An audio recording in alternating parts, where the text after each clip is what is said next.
নমস্কাৰ, মই মাহমুদুল আজাদ সকলোকে স্বাগতম জনাইছোঁ।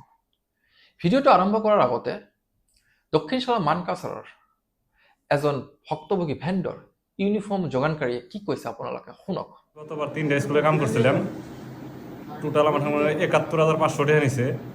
তার মধ্যে যেমন পার স্টুডেন্ট ১০০ টাকা করে নিয়ে টোটালটি হওয়ায় ৬১,০০০ আর ১০,৪০০ টাকা দিল আমার রেজিস্ট্রেশন বাবদ। এই টোটাল ৭১,৫০০ টাকা নিলে এরকম করে যদি টেহা নেয় এমআইএস হারুন সাহেব, তাহলে আমরা কেমন করে কাম করব?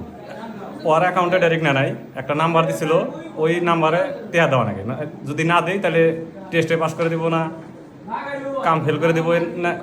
বাবুকে দেওয়ার পরে যেমন টেহা ওই নাম্বারে মাইরা দিছি ৭১,৫০০ টাকা। শুনিলে, এই হৈছে দক্ষিণ শালমৰা মানকাছাৰৰ বাস্তৱতা।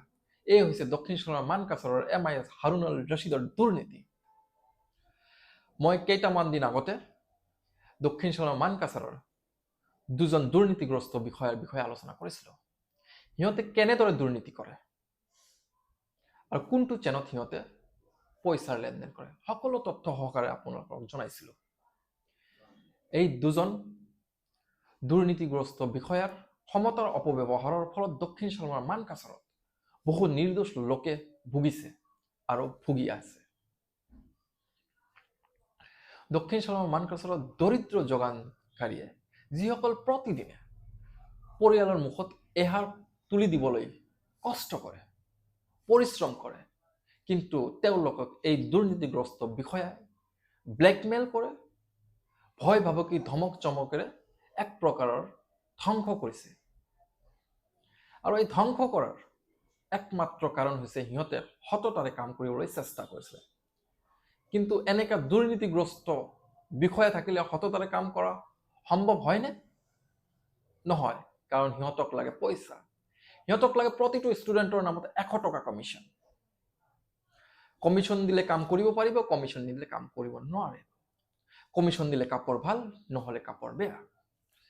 এইজন হৈছে এজন ভেণ্ডৰ। প্ৰতিটো বছৰে ঘৰৰ ওচৰত থকা ৩-৪খন স্কুলৰ কাম কৰে।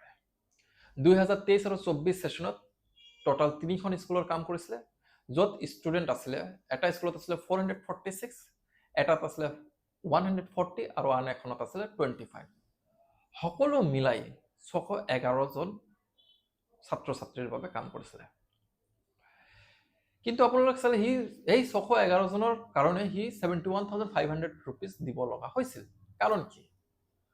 প্ৰথমত প্ৰতিটো ষ্টুডেণ্টৰ নামত ১০০ টকাকৈ দিব লগা হৈছিলে, তাৰপিছত কৈছিলে যে ভেণ্ডৰ ৰেজিষ্ট্ৰেশ্যনৰ নামত পইচা দিব লগা হৈছিল।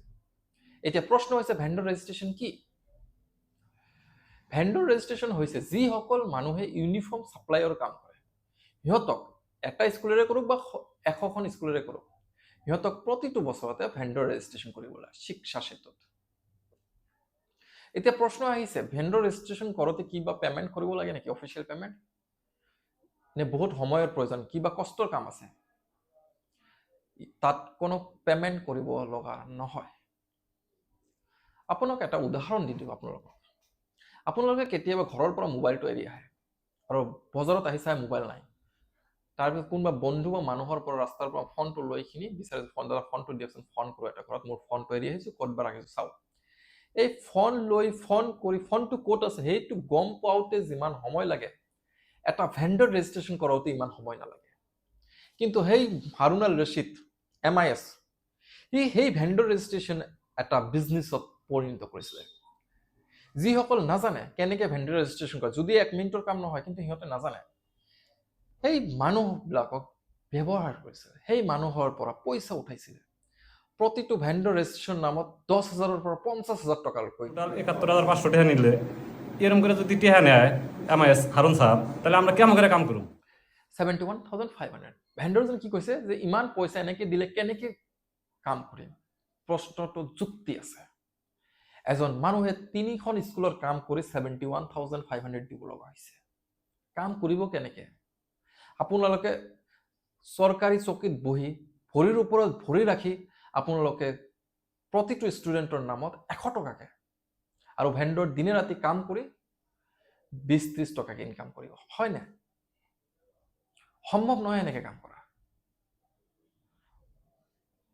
আপোনাক আগৰ ভিডিঅ'টোতো কৈছিলোঁ আপোনাক যে কণ্ঠ উঠিছে, কণ্ঠ কিন্তু বন্ধ কৰিব নোৱাৰিব। আৰু আপোনালোকে ভালদৰে জানে এনেকা কণ্ঠ কাৰো মানুহৰ নহয়, কাৰো ভয় ভাবুকিৰ নহয়, আপুনি ভালকে জানে। মনত ৰাখিব,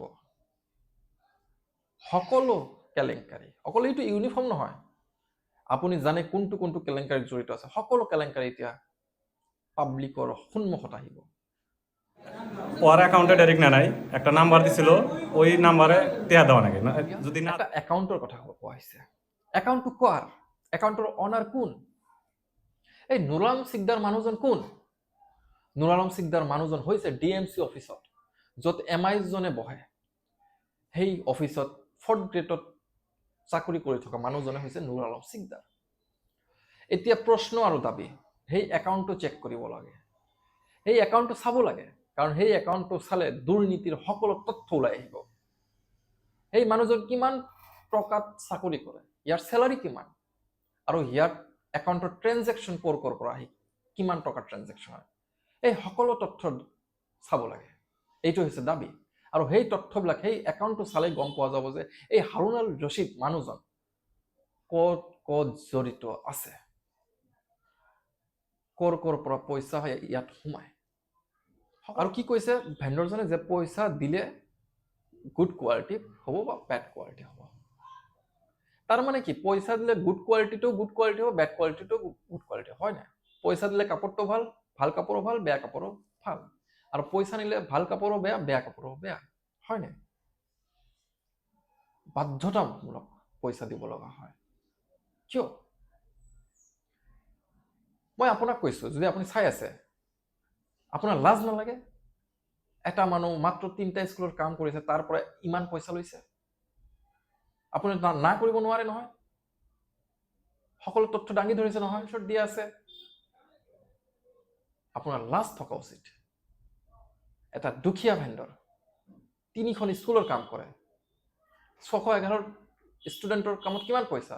3,70,000, 60,70,000 হ'ব। তাৰ পৰা আপোনাক কিমান পইচা দিব, সি কি কৰি খাব? ইয়াত পৰিয়াল নাই। আপোনাৰ নিচিনা অফিচাৰৰ কাৰণে এই ডিষ্ট্ৰিক্টখন ধ্বংস হৈ আছে। কিন্তু মনত ৰাখিব, মই আগতো কৈছোঁ, এতিয়াও কৈছোঁ, কণ্ঠ উঠিছে, কণ্ঠ উঠি থাকিব। আপোনাৰ কৰাপশ্যনৰ এগেইনষ্টত মাত মাতি থাকিম। আপুনি ভয় খুৱাব, সেই ভয় খোৱা মানুহ আমি নহয়, আপুনিও ভালকে জানে।